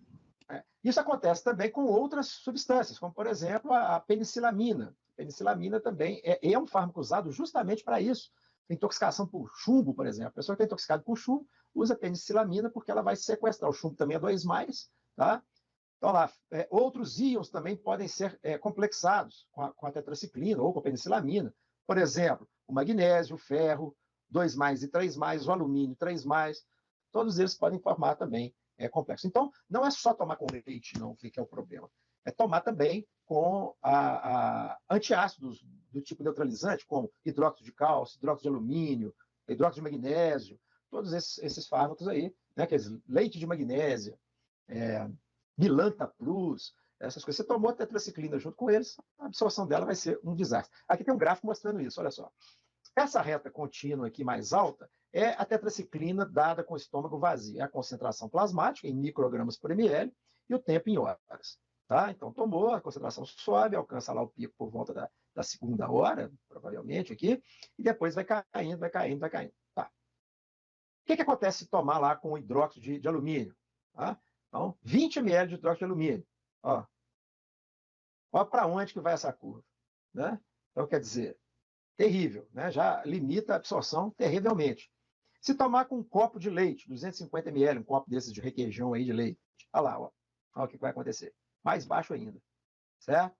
Então, gente, não é tomar tetraciclina, doxiciclina, tá? Nenhuma da família aí das tetraciclinas deve ser tomada. E outros também. No caso das quinolonas, das fluoroquinolonas, como é o caso da norfloxacina, que está em desuso, a ciprofloxacina e tal, as outras gatifloxacina, eu acho que não sofre tanto com isso não, mas são dois problemas. Tem esse aí também, mas tem um outro, o anterior também, o grau de ionização deles também, quando eles estão no meio básico, quando estão no meio mais básico, eles tendem a cristalizar. Eles vão formando cristais. E isso pode acontecer antes de ser absorvido, E depois, quando acontece depois, normalmente esses cristais se acumulam ou no rim, ou então nas articulações, e vão produzir um efeito mais ou menos semelhante ao que acontece na gota. Tá? Tudo bem. Então, aquela ali está respondida, a 2 então está errada, né, gente? Está errada por quê? Porque a tetraciclina ela não vai ser favorecida pela tomada com leite e, além de tudo, o mecanismo pelo qual isso acontece não está relacionado com a acidez ou basicidade ou com o pH do meio. Ok? Não diretamente. Né? Lógico que o pH mais básico acaba facilitando também a ocorrência dessa quelação, mas o cálcio que é o principal vilão nesse caso. Terceiro, bom, aqui começa a complicar. Vamos lá. Sinergismo é um tipo de resposta farmacológica obtida a partir da associação de 2 ou mais medicamentos. Vou olhar a goela aqui. Em que a ação resultante é maior do que a soma dos efeitos isolados de cada um deles. Um exemplo sinérgico benéfico é a associação da levodopa com a carbidopa. Vamos lá. Verdade. Verdade? Eu acho que essa é É verdade. verdade. Uhum. Essa daqui tem uma coisa. O gabarito está como ela sendo verdadeira, mas eu tenho uma dúvida em relação a ela. E eu vou expor para vocês qual que é essa dúvida, tá? Vamos lá. Definição da Sociedade Brasileira de Farmacologia e Terapêutica Experimental, tá? Sinergismo versus aditividade e potencialização. Aqui foi um artigo que foi publicado aí na revista da Sociedade Brasileira de Farmacologia e Terapêutica Experimental em março de 2014. Tá? O que é que diz lá? Peguei uns pedaços dele aqui para vocês verem. Falaremos de sinergismo quando o efeito da combinação ou associação de 2 fármacos é superior àquele esperado baseado na simples aditividade. Portanto, o primeiro passo é de definir precisamente o que entendemos por aditividade, ou adição, tá, gente? Ou somação também, vocês podem encontrar. Né? Interação nula. O que poderia parecer uma questão simples de resolver, mas que na prática se torna um pouco complicada, ainda mais devido à falta de consenso. Aí é que mora o problema. Eu nunca faria uma questão para colocar no ENAD que não fosse uma questão de consenso, tá? Uma terminologia de consenso. Porque tem autor que acha de um jeito, tem autor que acha de outro. Eu, particularmente, não tenho o mesmo entendimento que o autor aí da questão. Tá? Para simplificar, podemos considerar que existem 2 alternativas. Aditividade de efeitos ou aditividade de doses. Aditividade de efeito, utilizada pela Anvisa, infelizmente, significa que o efeito resultante da associação ou combinação de 2 fármacos é a soma aritmética dos efeitos individuais. Depois eu vou desenhar isso aí de novo. No caso da aditividade de dose, a aditividade de dose, geralmente utilizada na farmacologia básica e clínica através da análise não interessa muito. Tá, vamos partir para frente. Para terminar, é importante ressaltar que o termo potencialização ou potenciação poderia ser usado somente em caso de associação / combinação entre um fármaco A, que tem um efeito, e um fármaco B, sem efeito próprio, quando o efeito resultante é maior do que o efeito de A sozinho. Beleza. Você achei fantástico essa definição aí Vamos lá para o nosso quadro de novo. Vejamos, então. Então, nós temos... primeira coisa, vamos falar de interações.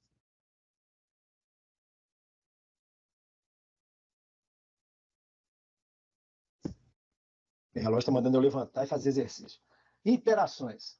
Eu tenho 2 tipos de interação. Opa, saiu tudo torto aqui. Volta aqui. Eu tenho 2 tipos de interação possível. Caiu torto de novo, mas deixa agora. Bom, aquelas interações que vão levar a um efeito maior, um efeito final maior. E aquelas interações que vão levar a um efeito final menor.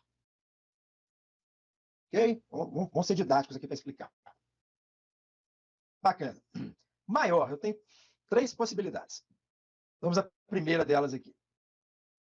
Vou colocar em outra cor aqui, deixa eu achar um. Aqui. Vamos lá, então, em adição.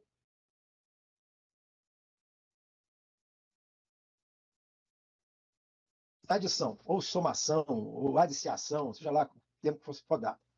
Aqui eu tenho 2 substâncias, como ele colocou lá, tá? Eu tenho a substância A e tenho a substância B. Elas estão sendo associadas. A tem efeito, vou colocar em preto agora, A tem efeito igual a 1. B tem efeito igual a 1. Quando elas estão associadas, o efeito final é igual a 2. Ou seja, a soma aritmética dos efeitos. Quando que isso acontece? Exemplo. Benzodiazepínicos. Eu acho que é o melhor exemplo que nós temos disso.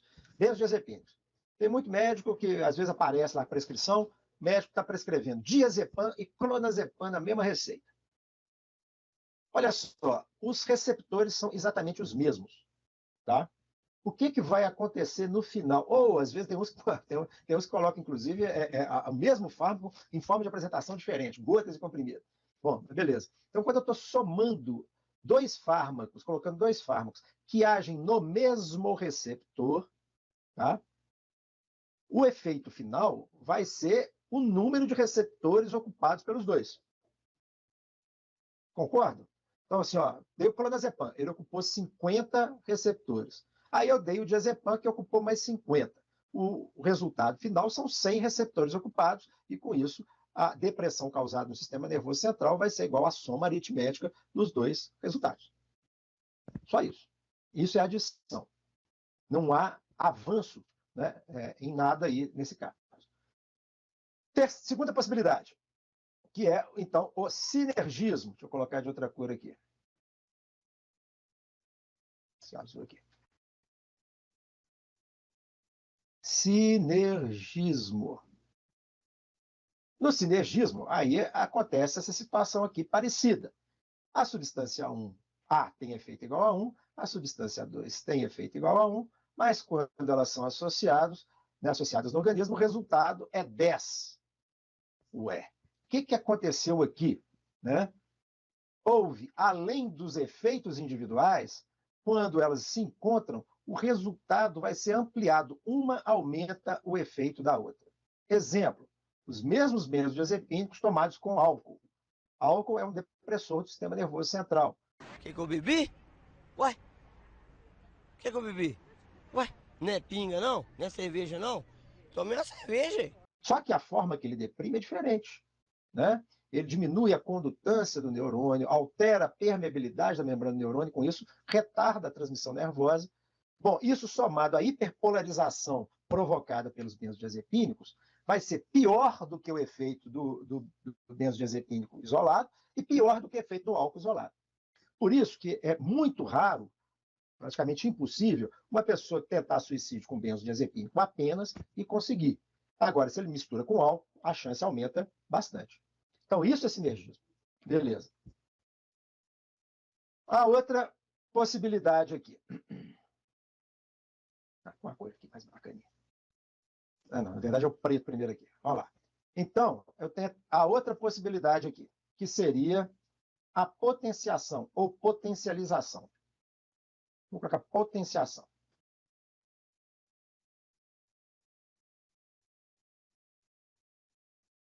Na potenciação, o que acontece? Como foi descrito ali, eu tenho uma droga que tem o efeito igual a 1 e ela vai ser associada com outra que não tem efeito.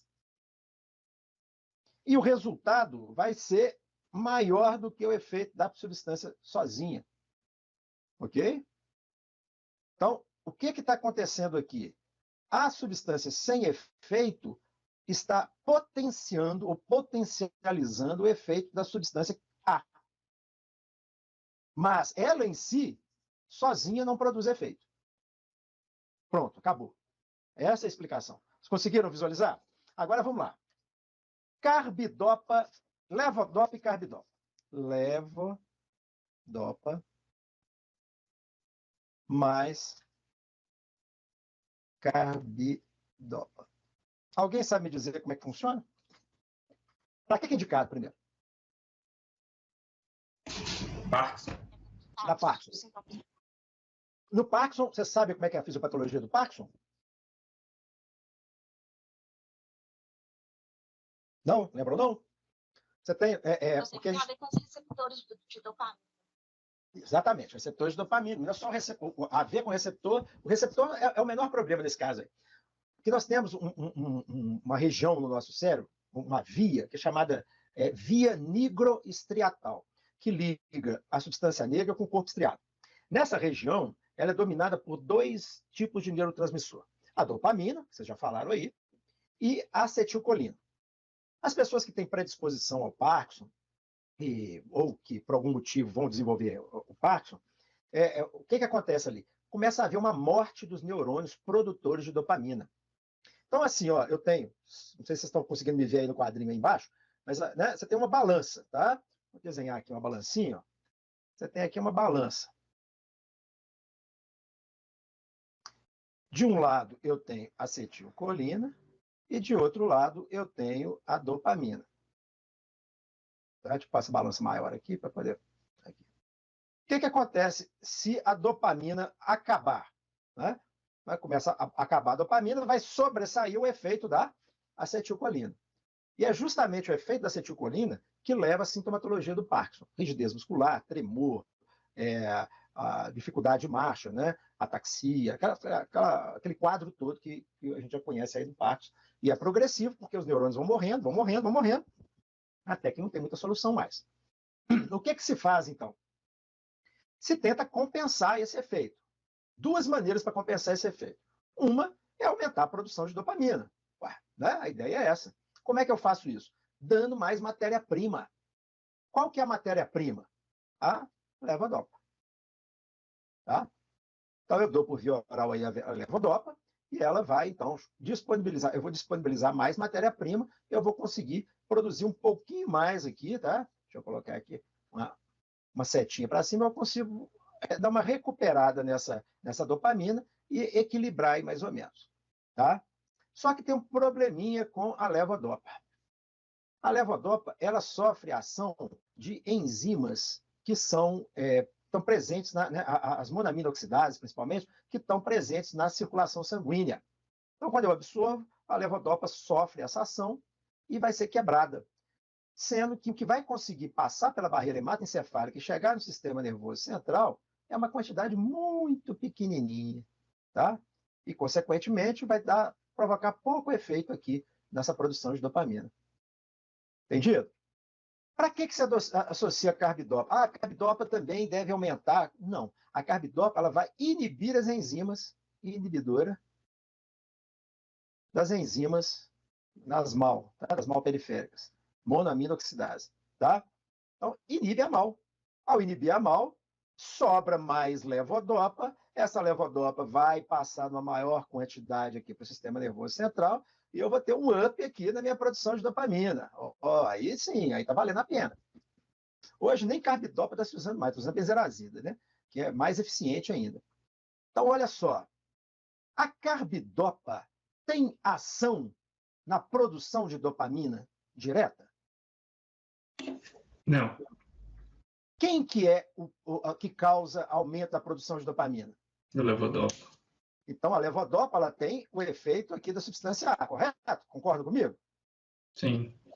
E a carbidopa seria essa que não tem efeito, mas que amplifica o efeito da levodopa, correto? Sim. Sim. Então o efeito seria Potenciação. potenciação e não sinergismo. Vamos voltar à questão? Olha só, eu falo que assim, às vezes quando você fica questionando demais, você acaba errando. Eu erraria essa questão, porque está lá essa alternativa como correta. Sinergismo é um tipo de resposta farmacológica obtida a partir da associação de 2 medicamentos, em que o resultante é maior do que a soma dos efeitos isolados de cada um deles. Perfeito. Aí ele dá um exemplo. O exemplo do levodopa e carbidopa. Para mim, levodopa e carbidopa não é sinergismo. Para mim, é potenciação. Vocês entendem? Então, eu erraria essa questão. Esse é que é o problema, né? Pessoal, estou dando aula para vocês aqui, mas ao mesmo tempo eu erraria a questão. Difícil, né? Erraria porque o conceito que foi usado aí é errôneo. Eu erraria a questão, obviamente, que eu entraria com recurso, tá? E anularia essa questão. Essa questão, ela, né? Porque pelo próprio conceito da Sociedade Brasileira de Farmacologia e Terapêutica Experimental, terapia experimental, está contra, está errado, né? Então, beleza. Então, só para vocês entenderem. Então, esse conceito é dúbio. Então, também cuidado. Há uma tendência muito grande do pessoal da área de saúde como um todo falar, aumentou o efeito é sinergismo. Nem sempre é sinergismo, gente. tá? Então, o sinergismo acontece? Acontece, mas não é sempre que ele acontece, não. Pode ser potenciação e pode ser adição. Ok? Bom, vamos lá, vamos adiante. Né? Quarto, o horário nosso aqui já está estourando também. Quarto, no antagonismo, a resposta farmacológica de um medicamento, vocês estão vendo o slide, né? A resposta farmacológica de um medicamento é suprimida ou reduzida na presença de outro. É o contrário que a gente falou até agora, né? Muitas vezes pela competição desse pelo mesmo sítio receptor. Por exemplo, um tipo de interação que pode gerar resposta benéfica é a utilização da varfarina com alimentos ricos em vitamina K. Outra alternativa mal formulada. Mas vamos lá. Vamos lá de novo no meu quadro aqui. Eu tinha uma segunda metade dele lá que a gente não tinha mostrado ainda. E quando o efeito é menor, que tipo de interação é essa? Bom, no caso de ser menor, sempre será chamado de antagonismo.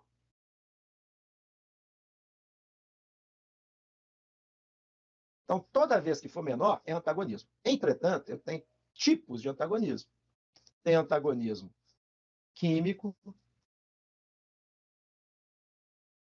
eu tenho antagonismo funcional, eu tenho antagonismo cinético. Quando eu falo cinético, gente, é porque pode funcionar tanto para fármaco quanto para tóxico, tá? Farmacocinético. E tem o antagonismo dinâmico. Tem hora que a caneta não responde, não. Bom, beleza. Muito bem. No antagonismo químico, nós vimos um exemplo aí que foi o da tetraciclina com leite, antagonismo químico. Né? Ou seja, as duas substâncias interagiram, não precisou de nada, não fazer nada, só misturar as duas. Tá? Então, uma precipitou a outra. Né?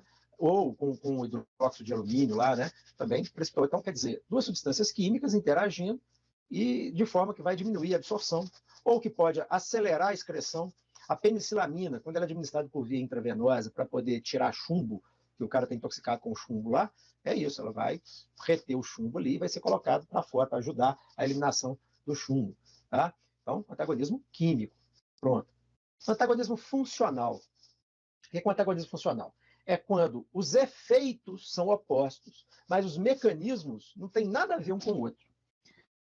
Vamos entender isso. Por exemplo, eu não tenho antídoto para intoxicação por barbitúrico. Barbitúrico, você tomar barbitúrico, você não tem lá uma substância que vai deslocar o barbitúrico do receptor, nem nada não. Tá? Mas você tem substâncias que são usadas no tratamento e que vão reverter a sintomatologia. Por exemplo, numa intoxicação por barbitúricos, é comum ocorrer diminuição da frequência respiratória, bradicardia, queda de pressão arterial. Normalmente, a morte ocorre por depressão cardiorrespiratória e queda da pressão, obviamente. Então, o que o indivíduo vai fazer? Bom, vai fazer lá uma lavagem gástrica, vai acelerar a trânsito intestinal, vai, se for preciso, fazer até uma diálise, mas ela tem que recuperar os sinais vitais desse sujeito. E o que ele vai fazer? Administra adrenalina. Então, enquanto o barbitúrico diminui a frequência cardíaca, a adrenalina ela aumenta a frequência cardíaca. Então, eu estou tendo um efeito oposto, mas a ligação é totalmente diferente, o mecanismo é totalmente outro. O benzodiazepina, o fenobarbital, o barbitúrico, está agindo no sistema nervoso central, lá no bulbo respiratório, lá no controlador de respiração, no bulbo, e com isso a frequência vai diminuindo. E aí eu uso a adrenalina vai agir na frequência cardíaca também, né? A frequência cardíaca agindo diretamente com o receptor beta lá no coração, aumentando a velocidade de contração. Né? Então a frequência cardíaca aumenta. Então, receptores diferentes, vias diferentes, mas efeitos opostos. Isso eu chamo de antagonismo funcional. Tá? O melhor exemplo dele é o exemplo fisiológico, que é do sistema nervoso autônomo. Tá? Então, o simpático com o parasimpático, lembram disso? Então, simpático e parasimpático, eles trabalham de forma oposta, funcionalmente oposta. Um dilata a pupila, o outro contrai. Um aumenta a frequência cardíaca, o outro diminui. Um dilata o brônquio, o outro contrai. Um diminui a secreção, o outro aumenta. E assim vai. Então, sempre em equilíbrio ali, porque funcionalmente eles estão agindo de maneira oposta. Receptores diferentes, neurotransmissores diferentes, neurônios diferentes, tá? Mas efeitos opostos. Beleza. Antagonismo farmacocinético ou toxicocinético. Farmacocinético. O que acontece nesse caso? Eu vou ter algum dos parâmetros cinéticos sendo influenciado. Por exemplo, eu posso diminuir a absorção, tá? A absorção. Eu posso dificultar a distribuição, posso acelerar a biotransformação ou a excreção. Por exemplo, numa intoxicação, geralmente a gente tenta diminuir a absorção e acelerar a excreção. Isso é comum, né? Então, por exemplo, esse caso que a gente falou agora do fenobarbital, uma das medidas que é tomada é a administração de bicarbonato intravenoso. Bicarbonato 8,4% intravenoso. Para quê? Para alcalinizar a urina, e isso faz com que o barbitúrico, que é um ácido fraco, seja eliminado mais rapidamente, né? Até 10 vezes mais a quantidade de fármaco eliminado por minuto na urina, quando a urina é alcalina. Tá? Se a urina passar de 4 para 8, né, você vai ter mais de 10 vezes o volume, a quantidade de fármaco sendo eliminado por minuto. Tá? Então, exemplos desse tipo. A biotransformação é um mecanismo. Ontem, estava me perguntando em sala, a pessoa me perguntando em sala sobre omeprazol e fenobarbital, justamente fenobarbital, né? O barbitúrico ele tem outra característica, que são exemplos excelentes. Apareceu o barbitúrico, apareceu rifampicina na prova, suspeita de ativação da biotransformação, ou seja, né, indução enzimática, né? Então, barbitúrico, seja ele fenobarbital, pentobarbital, seja lá o que for, qualquer um deles é um acelerador da biotransformação de outros fármacos, tá? Então, se o outro fármaco tiver com a sua atividade diminuída por causa do aumento da biotransformação induzida pelo barbitúrico, o álcool também, tá, gente? O álcool também faz, é indutor enzimático, tá? Então, isso daí é um antagonismo farmacocinético e o parâmetro que está sendo mexido é a biotransformação, está sendo aumentada a biotransformação, tá? A distribuição é mais difícil de mexer. Vocês viram ali que eu posso aumentar a fração livre. A fração livre aumentaria o efeito no primeiro momento, mas a fração livre também aumenta a excreção, tá? Então, mas a distribuição é um parâmetro mais difícil de se mexer nele nesse primeiro momento, tá? E o antagonismo farmacodinâmico, esse daqui é importante, né? Esse farmacodinâmico é onde ocorre competição por receptores ou alvos biológicos, como vocês preferirem, tá? Então, ali há o deslocamento mesmo. Um vai empurrar, vai tirar o outro do receptor onde está agindo. Exemplo, o benzodiazepínico que a gente tinha falado agora, né, com o flumazenil. O flumazenil desloca o benzodiazepínico do receptor. A naloxona desloca os opioides do seu receptor. Então, isso daí é uma competição pelo sítio de ligação. Elas estão competindo, sendo que um não tem efeito, ou um efeito muito pequenininho, e o outro que é o agonista mais potente. Então, eu tenho um antagonista que não tem efeito, mas se liga naquele receptor, e o agonista, que é um fármaco que ativa aquele receptor e vai ter uma resposta. Entendido? Muito bem. Então, vamos lá. Então, o que está dito aqui é que o antagonismo é uma resposta farmacológica de um medicamento.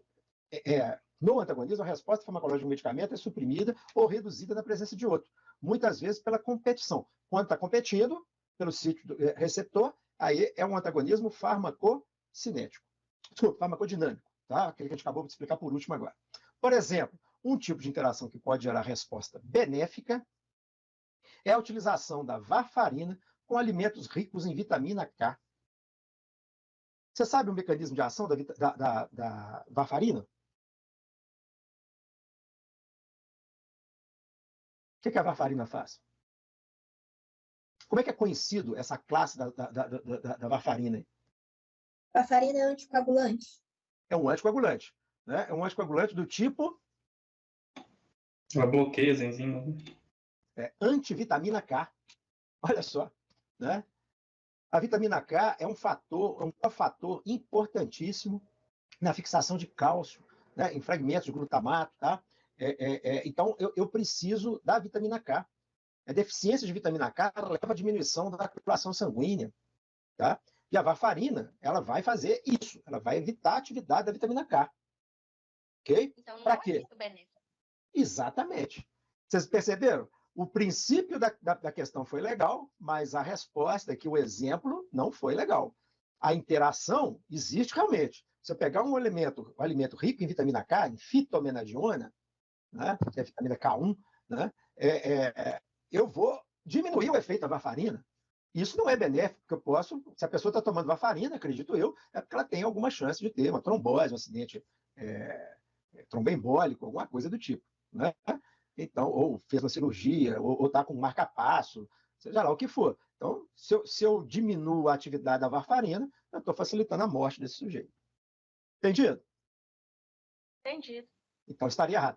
O gabarito está, né, eu nem coloquei aqui, mas está como 1 e 3 correto. Como eu disse para vocês, esse 3 eu coloco sob júdice, tá? Eu não dá para poder confiar, não. Na verdade, se eu fosse fazer essa questão, eu não colocaria dessa forma, justamente para poder evitar essa dupla, né, essa duplicidade de pensamento aí. Né? Ou, pelo menos, não usaria esse exemplo. Tá? Gente, só para finalizar, dá tempo, 2 minutinhos aqui, só para finalizar, essa aqui é uma outra questão, do ENAD de 2007. Esse, inclusive, já virou, eu já adaptei esse aqui para uma prova minha, talvez alguém já tenha até feito essa questão. Só que eu adaptei de outra forma. Aqui é mostrando o diazepam e o seu metabólito, que é o desmetildiazepam. O diazepam, então, ele é administrado aqui, né, por administração provavelmente intravenosa, e vai caindo, né, até, né, num momento mais vertiginosamente, e depois vai sendo eliminado aos poucos. Isso aqui é uma mulher de 31 anos, com 112 quilos, portanto, obesa. Eu falo, portanto, assim, né, porque se ela tiver 2,15 m, provavelmente não vai ser obesa, mas, né, não falo aqui, estou dando o dado que é obesa. A outra, de 28 anos, com 53 quilos. Veja que o perfil inicial é parecido, entretanto, né, há uma queda mais acentuada. E segundo, aqui, e mais importante, o desmetildiazepam vai subindo muito lentamente aqui, ao passo que aqui é praticamente igual, olha lá. À medida que vai descendo, esse outro já vai subindo. Né? Significa que à medida que vai sumindo o diazepam do sangue, vai aparecendo o desmetildiazepam. Certo? Aqui não. O que está acontecendo aqui, gente? Esse fenômeno é um fenômeno da distribuição. Tá? Como a gente falou ali atrás, a distribuição, os fármacos têm tendência, a maior parte deles tem tendência a ficar no tecido adiposo. Então, uma pessoa obesa, né, ela vai saturar o tecido adiposo e vai liberando esse fármaco aos poucos. À medida que vai sendo liberado, ele começa a ser biotransformado. Tá? Então, isso vai acontecendo aos poucos. Na pessoa que é magra, o que está acontecendo? Né? Cai a concentração, mas à medida que vai cair na concentração, como não acumula, não tem tecido adiposo para acumular, ela já vai estar disponível no sangue para ser biotransformada. Então, começa a aparecer o metabólito. Olha só, bem bacana. Né? Por isso também a diferença de dias, né? Oi? Dias, exatamente. Aqui tem 8 dias, aqui são 4 dias, já está mais baixo do que a outra em 8 dias. Né? Tá vendo? Né? Bem observado. Né? Então, aqui, né? Aqui é metade do tempo, aqui você já tem, se for acompanhar aqui, está mais baixo do que a outra em 8 dias. Tá? Então, a pergunta é, pode-se observar o gráfico, no gráfico, que a meia-vida de eliminação do diazepam na mulher obesa, quando comparada à meia-vida de eliminação do mesmo medicamento da mulher de peso normal, é de... Bom, gente, aqui, normalmente, quando a gente vai ver essa questão de tempo de meia-vida, você tira essa fase da distribuição, você vai contar a partir daqui, tá? Então, na hora que caiu a metade aqui, tá? Vamos partir de 50 até 25, demorou lá 2 dias aproximadamente. Essa daqui, ó, saiu de 30 até mais ou menos 15, vai demorar uns 4 dias, exatamente. Cortem, viu? Tirem essa parte daqui, porque essa aqui é a parte onde está ocorrendo a distribuição. Então, aqui você vai contar que a meia-vida de eliminação essa parte dela, tá? Muito bem. 2 vezes menor, está falando que a mulher de peso normal é 2 vezes menor, quando comparada... Peraí. A meia-vida de eliminação do diazepam na mulher obesa, quando comparada, não, é maior. Então, onde tiver menor, a gente já pode tirar fora. Tá? Maior. Então, 2 vezes maior, pois esse medicamento é altamente hidrossolúvel? Não. Se ele está indo para o tecido adiposo, ele não é hidrossolúvel. Já eliminei essa também. A e B já estão fora. 2 vezes maior, pois esse medicamento é altamente lipossolúvel, beleza, e tende a acumular-se no tecido adiposo, aumentando a distribuição do medicamento. Ocorre. A distribuição, gente, não necessariamente vai ocorrer de forma uniforme. Nesse caso aqui está em todo o tecido adiposo. Consequentemente, a meia-vida de eliminação do indivíduo obeso, ou seja, aumentando essa eliminação. 4 vezes menor não é, 4 vezes maior não é 4 vezes, né? Consequentemente, a meia-vida de eliminação não é 4 vezes, é 2 vezes aqui, né? Então, ou é 4 vezes? Deixa eu ver aqui. Bom, muito bem. Depois que terminou a nossa aula, eu fiquei naquela dúvida, que a gente no final ficou meio corrido, se era, né, 2 vezes ou 4 vezes o tempo de meia-vida. Na hora que a gente estava olhando ali só de olhar, e a tela estava pequenininha, não estava dando para ver, eu fiquei na dúvida, arrisquei a C ali, mas com certeza eu iria conferir, né? Então, terminou a aula, eu fui conferir com a régua e depois com o gabarito e realmente a letra E. Vou demonstrar aqui para vocês, tá? Bom, aqui se olhar então, né? Aqui nesse aplicativo que tem jeito de fazer uma régua. Então, vou colocá-la aqui retinha e vamos marcar aqui em cima do 20, ó. Saindo do 20 para os dois, vamos começar no 20, tá? Vamos ver qual que era a concentração em 20, ó. Vamos dizer, qual era o tempo em 20, né? Aqui e aqui, ó. As duas. Agora, vamos com um ângulo de 90 graus. Tinha esquecido desses aplicativos tudo.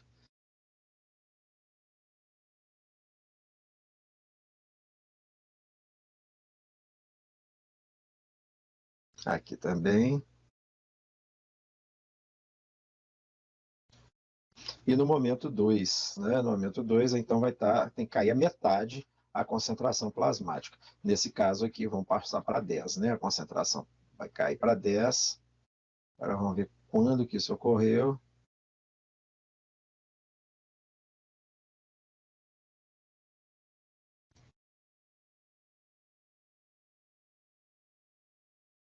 Novamente, vamos jogar 90 graus.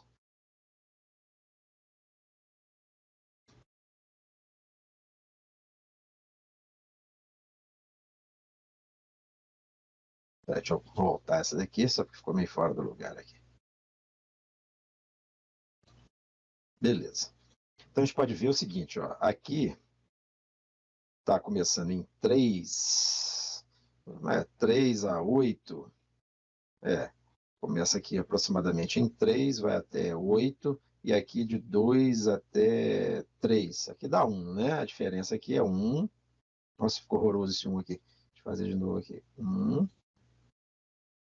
E aqui, 5 dias, 5 dias aproximadamente aí, né? Já o de lado de cá, é só acertar essas pontas aqui para ver se está certinho. Aqui saiu um pouco para frente, mas tá, vamos pôr 3 para 8, 3 para 8, seria 4 vezes mais, né? Um dia, mais, essa é quase 5 vezes, na verdade. Então, quer dizer, não são 2 vezes. A outra alternativa era 4 vezes, então entraria aqui 4 vezes aproximadamente, né? Aqui daria uns 5, ó. Saindo do 3 até 8, 5 dias, mais 4 dias, não 4 vezes mais. Mas tudo bem, então ali no gabarito seria a letra E e não letra C. Tá ok? Valeu, até mais. Beleza. Bom, gente, por hoje é só. Dia 15, a gente fala mais um pouco. Seria interessante que depois, se vocês pudessem, alguns são os meus alunos aí e tal, quisessem mandar algumas das questões, dessem uma olhada nas provas, algumas das questões que vocês tiveram dúvida, para poder a gente trabalhar, tá? Que aí eu posso trabalhar em cima das dúvidas de vocês e não aquilo simplesmente que eu achar que é legal. Beleza? Bom, deixa eu só voltar aqui, não sei quantas pessoas ainda estão na sala. Exibir todos aqui, 19 pessoas. Vou estar registrando aqui. Se der para vocês abrirem a câmera aí para a gente fazer uma tomada geral.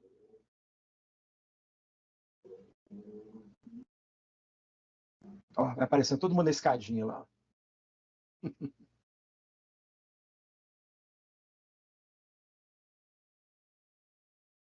Mas, de qualquer forma, está filmado também aqui. Eu vou tirar um print aqui da tela. Mais alguém? Ó, tá chegando mais gente aí.